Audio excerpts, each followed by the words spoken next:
I'm Edie Lush here in Monaco at the Transition Forum, and David Rosenberg, an old friend, CEO and co-founder of AeroFarms, has just stopped by to tell me what is new. Now, automation is on your mind. Tell me about automation and your plants. So we're always looking to reduce operating costs. One of the ways to do it is to reduce labor. So now we have automation in seeding, harvesting, cleaning of our growth media and packaging. Sometimes we install automation to reduce labor, sometimes it's to improve quality. So for seeding, it's actually to improve quality. On our growth media, which is a cloth, we're able to specifically space the seeds that's optimal for that variety. So depending on what the seed spacing is, you may get a plant to grow different ways. Now, the last time I was with you, we had some delicious rocket. What's the optimal distance between placing rocket seeds?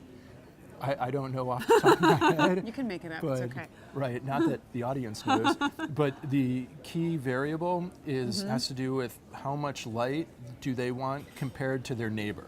So if they're too close together, they'll actually fight for light. Right. And we want them to spread out, not stretch up. And so when you're doing this, what does this make a difference in terms of the time it takes to grow?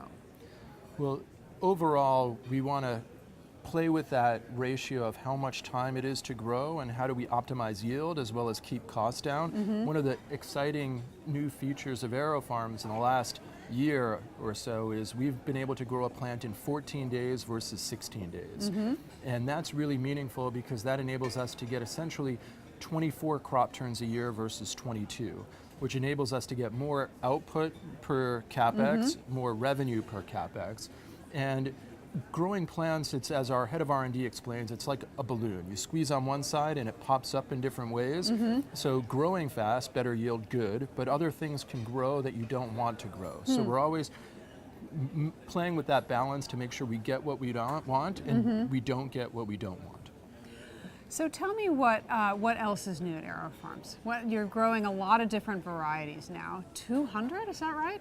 Just we've grown about 400 to date. In the last year, we've grown an extra 200. That's incredible. So what's new? What else are you growing? We're not publicly announcing what all these varieties are, but they're very different beyond our core, which is leafy greens. So we want to bring back heirloom varieties, allow people to celebrate products that they haven't tried before, but also very different products, classes of products, fruits and vegetables, and constantly with the lens of how do we improve quality, safety, as well as decrease capital costs, decrease operating costs. So we have a team of mechanical engineers, structural, lighting, electrical, PLC, process, industrial systems engineers that are looking at what's the right physical structure to grow a plant, coupled with plant biologists, physiologists, pathologists, molecular biologists, microbiologists that are constantly looking at what's the right algorithm to grow a plant to improve, again, quality and reduce costs. You're employing a lot of really smart adults, but you also work with kids. And one of the themes that I've heard at this conference is how important it is to connect education with clean technology with what's going on in the classroom. Tell me again how you're doing that. We have free salads at AeroFarms, and we notice that people of a certain economic demographic don't eat salads. So we went to a school where people that work on the unskilled labor area of AeroFarms send their kids. And we put a farm, it's about 10 feet by 6 feet by 5 feet, and allow the sixth graders to seed, grow, harvest. And we've gotten them to really embrace this like area of food, leafy greens.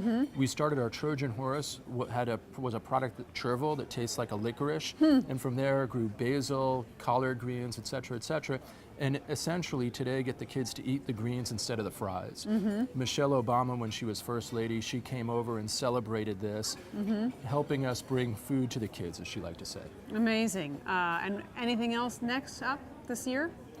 We're expanding. We're not ready to say where we're expanding to, but we have a few projects in our pipeline that are very exciting. David, thank you very much for stopping by to fill me in on AeroFarms here in Monaco, and I'm Edie Lush.